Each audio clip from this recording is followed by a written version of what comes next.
A quienes no me conocen, yo soy Mariana Acevedo. Soy la responsable del programa de iniciación temprana a la investigación artística del grupo de investigación nuevo postlaboral. Los moderadores que estarán ustedes en esta mesa son parte del programa. Se los presento, es Dylan Becerril y Héctor Castillo. Ahí está. Hola, bueno, yo soy Dylan, me presento.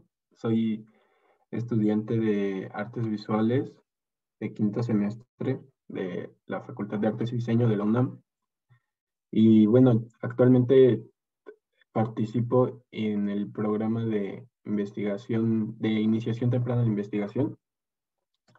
Y bueno, le cedo la palabra a mi compañero Héctor para que se presente y lo conozcan también. Hola, yo soy Héctor y estoy también en mi quinto semestre y también soy parte del grupo de investigación. Y estamos muy emocionados de tenerlos a todos hoy. Queremos agradecer al grupo de investigación Imago Postaural de la División de Investigación de la Facultad de Artes y Diseño.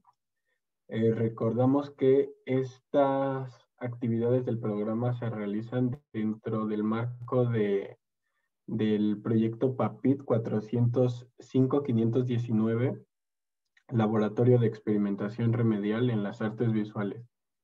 Nuestra primera participación, que corresponde a el ponente Santiago. Hola a todos los presentes, me agrada mucho estar aquí con ustedes hoy compartiendo este espacio.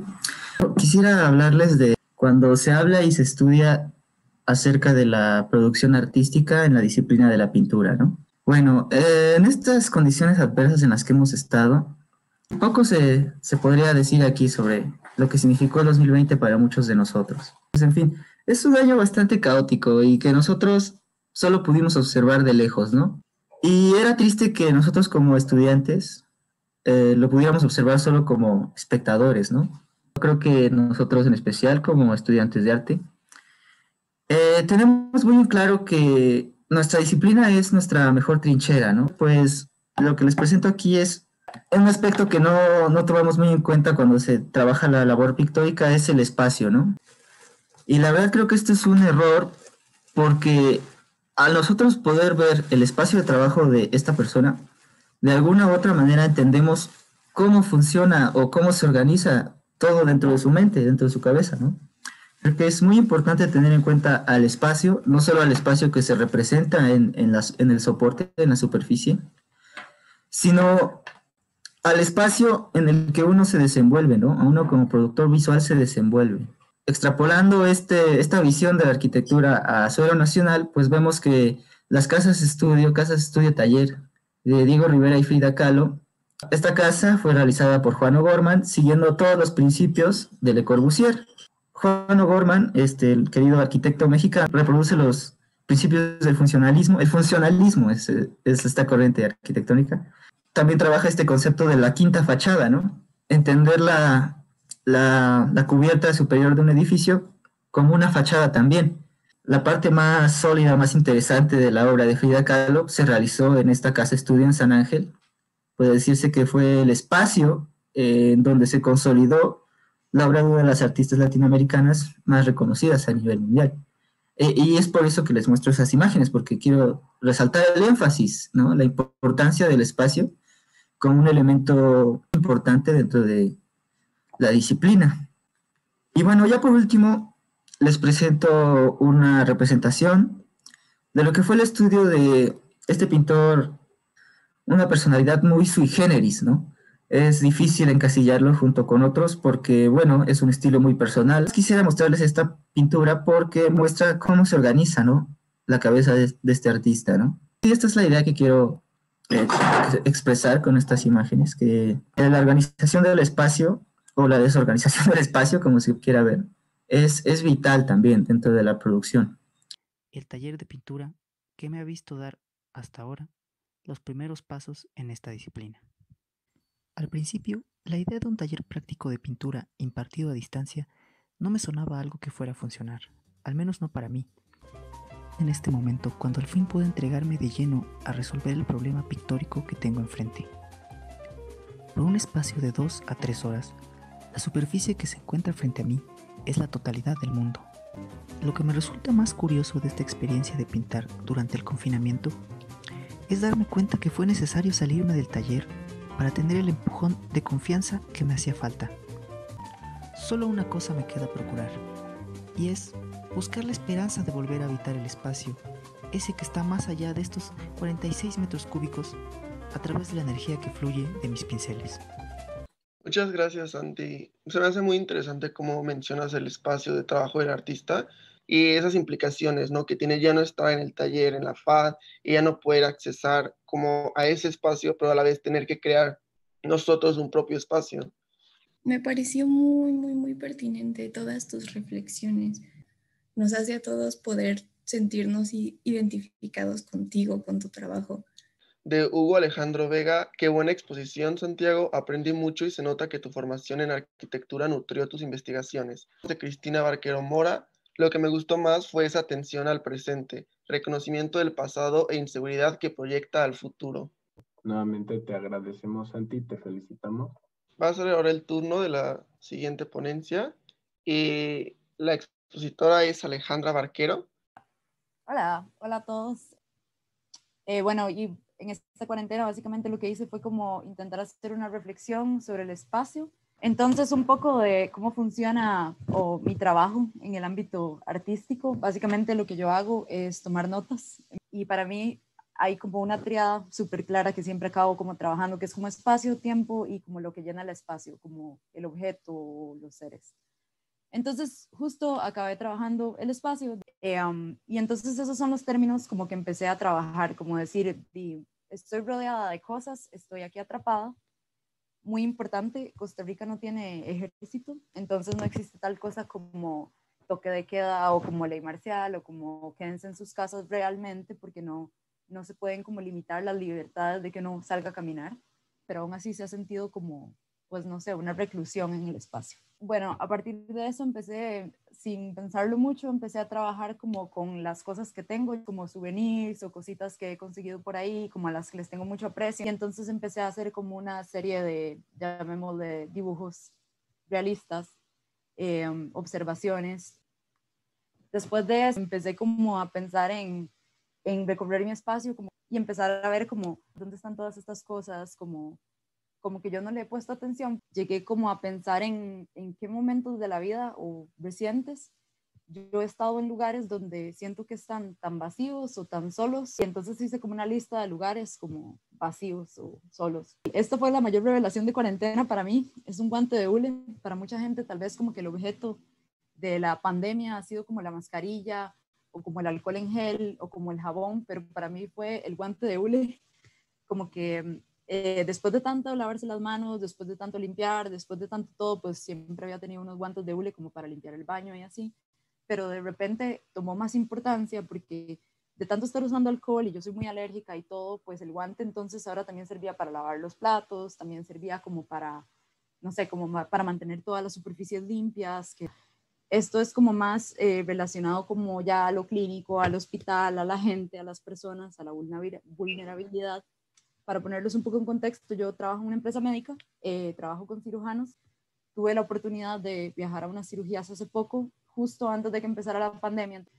Y cuando volví me quedó como esto que retomé después del guante de hule, como de que cuando me siento yo como tan vulnerable o tan sola como en este momento en otro lugar, un momento en el que uno también es igual de vulnerable o está igual de solo, es cuando está como en una mesa quirúrgica, que pues a uno no está consciente, entonces ni siquiera tiene como sus ideas para no sé, como autoencontrarse o no sé, ¿no? Y entonces somos como un objeto ahí, esa no es como lo más importante, todos los demás están hablando, poniendo la música que les gusta, trabajando. Y entonces sí, pensé como que eso es una buena comparación con estar realmente solos, pero no conscientes, y como que eso es lo que nos diferencia de esta situación en la que por lo menos tenemos como nuestra conciencia para trabajar y seguir pensando, y que en realidad es un momento y pues cansado y aburrido, pero también tenemos que estar agradecidos de que nos ha permitido pues encontrarnos en una situación no común y trabajar sobre ella. Y eso sería. Muchas gracias por el espacio. Pues muchas gracias, Ale. De verdad nos hace muy feliz poder escucharte desde Costa Rica, ¿no? Y entender y acordarnos que este sentir de la pandemia es algo internacional.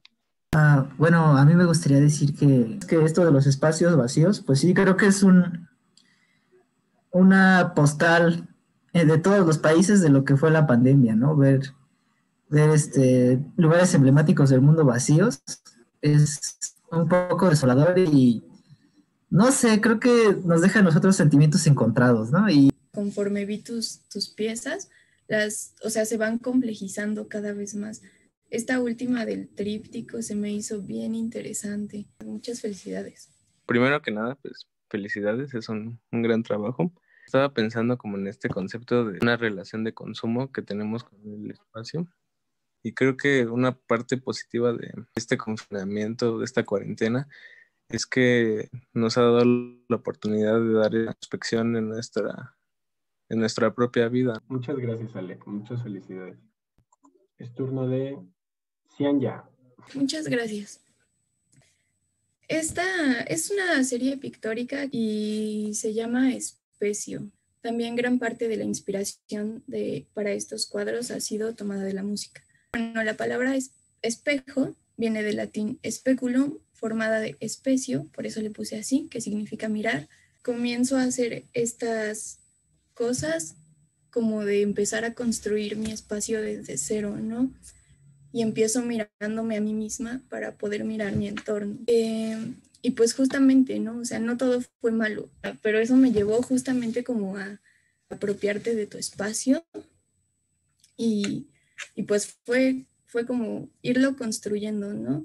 Y pues justamente surge esto de que empiezo a hacer mi cuarto, mi propio taller de pintura y me di la libertad justamente de empezar a incorporar estos aspectos que tiene la música, bueno, la lingüística de la música en la lingüística de lo visual, de la pintura. Este fue como el primer cuadro que hice, justamente del encuentro con el espejo. Y justamente, ¿no? Empiezas a poder ver las cosas del natural. Y ese cuadro justamente surge como de la misma acción de mirar, y como que mi único contacto que tenía con el exterior era justamente una ventana y se acercaban muchos gatos. Lo partí de una fotografía de un gato que igual se acercaba por la ventana, pero yo volteé la foto para que justamente como que convergieran las ambas composiciones. Y bueno, también, o sea, mi hilo conductor justamente también fue el color. Construí mucho el espacio a partir del color. Entonces, los elementos que unen ambos cuadros son el color y el elemento formal que era el sillón. Le puse unos sellos, quise experimentar un poco. Y pues ya, o sea, el último cuadro trata de recuperar aspectos formales de cada una de las piezas, ¿no? Y justamente como leyeron en la semblanza, introducir al pensamiento holístico a partir de la pintura, ¿no? Yo creo que todo está conectado con todo. Los polípticos para mí son justamente estas cosas pequeñas que van encajando, que van embonando con otras cosas, y no importa si lo mueves, no importa si lo pones de otro lado, si lo volteas, vas a encontrarle algo, vas a encontrarle una conexión con otra cosa. Creo que eso sería todo. Sí. Bueno, Oli. Creo que algo que rescato mucho de tu proceso y se me hace como súper valioso, probablemente porque me siento como atraído, es que hayas tenido la capacidad y sobre todo la oportunidad de construir como o reconstruir tu hogar. Pero el punto es que creo que es una experiencia increíble, ¿no? El que hayas podido hacer eso y que te haya llevado a producir los cuadros que nos enseñaste. Tiene una historia de color muy padre, o sea, son colores, son los colores primarios, como en su gran esencia. Está muy padre, me gusta mucho y me gusta, insisto, como que el hablar desde el sentir me gusta mucho y ya. Isaac Maldonado nos dice, muy genial que veas toda esa conexión, incluso hasta metafísica de la misma vida en tus pinturas, y cuentes algo que a través de los cuadros se conecta con uno y otro acontecimiento. sentimiento entre sí. Se conecta la composición, pero también se conectan los objetos, pero también se conectan colores y referencias. Tiene mucho en contenido y forma. Felicidades y gracias a todos, me están explotando muchas cosas para pensar. Gracias. Natalie Olivos nos comenta, me encantó tu proceso. Me lleva a pensar mucho en el Aleph de Jorge Luis Borges y a un término hebreo, lej leja, que habla sobre mirar dentro de ti. Me gustó mucho tu trabajo y tus reflexiones. Quería hacer un último comentario tal vez. Es que me llamó mucho la atención trabajar desde, bueno, como que su primera imagen fuera como una imagen en su nuevo espacio, en el espejo, porque yo creo que es algo como que siempre es importante como ubicarse dentro del espacio y como ubicarse dentro de, pues, de eso que en ese momento era un cambio también. Entonces eso me pareció como algo muy, muy valioso, la verdad. Hola, Cianya. Pues pensábamos en eso, ¿no? O sea, en que pudiéramos compartir los procesos y ya no solo la obra resultante, ¿no? Y yo creo que incluso estos espacios nos sirven para que nos toquen en esos mismos procesos, ¿no?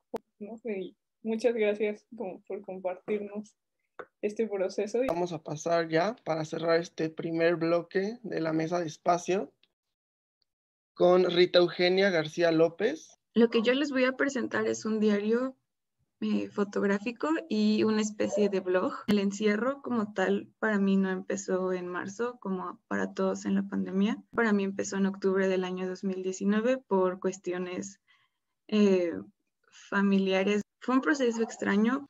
Entonces, en ese primer encierro, pues también tuve muchas facetas como actualmente todos hemos tenido, ¿no? Como la faceta cuando haces ejercicio, la faceta cuando estás muy deprimido, la faceta cuando tienes como las pilas para producir. Pero una de las primeras que tuve fue la faceta de estar muy deprimida porque me sentía que todo era muy gris. Y para mí ver la vida muy gris era un fenómeno muy extraño porque no estaba acostumbrada a ello. Entonces, para salir un poco, me planteé empezar a hacer un diario. Y fue un proceso que yo no creí que fuera a resultar como en una pieza final, pero este ejercicio fotográfico también tenía la finalidad de sacarme como de ese episodio gris.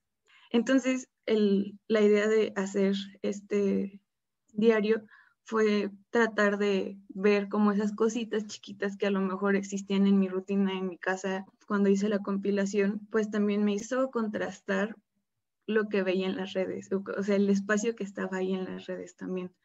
Una de las cosas que yo estuve haciendo muy constantemente fue ver blogs, pero era como salir de las cuatro paredes. Al principio o en el primer encierro estuvo cool porque ellos podían salir y yo no. Entonces era como una forma de yo salir con ellos. Era como un poco como querer vivir una fantasía y eso para mí fue mucho tiempo. Y ahorita que lo siento, pues la verdad se me hace un poco, no sé, desgastante el ver los productos finales en YouTube. Es una mala fantasía, al menos para mí lo fue mucho tiempo, porque me empezaba a atormentar más de lo que ya estaba, ¿no? Y algo muy chistoso que veo en las redes y que creo que eso todos tenemos, incluso más nosotros como artistas, es el crearnos un personaje. Pero mi tarea era tal cual reflejar mi realidad. El primer episodio fue como muy extraño, no sé, fue como algo un poco revelador y que hasta cierto punto me dio miedo como volver a hacer. Y después también la cuestioné, ¿de verdad tengo que subirlo a internet para que esté como en su hábitat natural? Había episodios o momentos en mi vida que no sabía cómo grabar. Ahí regresamos como un poco al conflicto de hasta dónde los dispositivos, las cámaras, están como realmente a nuestro alcance o realmente inmersos en nuestro día a día. Entonces también recordé un poco que la idea de grabar nuestra vida no es o sea, no es una idea meramente de YouTube, ¿no? Creo que esta reflexión o esa reflexión por medio de los videos me dejó muchas enseñanzas. Los aprendizajes y los saberes van más allá de lo académico, ¿no? Muchas gracias por participar y por poder mostrar lo que realmente querías mostrar de este diario fotográfico, ¿no? Pues primero que nada, felicidades y qué gran valentía como para vulnerarte tanto. Pues el hecho de que hayas compartido eso con nosotros, pues es muy valiente. De Cristina Barquero Mora, pareciera como si una de tus reflexiones es sobre el por qué archivamos o registramos lo que registramos. Me recuerda mucho el discurso de Freud sobre el archivo y la pulsión de muerte. Los seres humanos inevitablemente luchamos contra la desaparición a sabiendas de nuestra finitud. Instagram y todas las redes sociales que son basadas en la imagen me recuerdan un poco a eso. Queremos que lo que fue nuestro prevalezca. Del Truman Show, creo que sobre todo en este momento es muy pertinente la reflexión sobre las redes sociales y el Internet. Y justo no solo si es bueno o malo, sino verlo en su complejidad. Felicidades, Rita. Quería hablar un poco de tu trabajo que me gustó mucho. Se me hizo muy pertinente el hecho de decir cómo voy a criticar esto y lo voy a hacer internamente. Es chistoso cómo la censura solo censura como lo que le conviene, ¿no? Y pues gracias por compartirlo. Muchas felicidades. Es que a mí también me está volando mucho la cabeza como esta última reflexión del consumo como a través de las redes de las otras personas, ¿no? Me gusta mucho la propuesta que nos hace Rita y muchas gracias por estar aquí compartiéndonos porque creo que se aleja de ese consumo de los cuerpos, ¿no? O sea, porque no puedes consumir a las personas, o sea, porque no son productos, ¿no? Son personas. Y muchas gracias por activar esta reflexión colectiva, Rita. Bueno, pues así concluimos. Gracias, Rita, y muchas felicidades. Gracias a todos nuestros ponentes también por sus participaciones. Pues muchas gracias por estar por acá y muchas felicidades a las ponentes.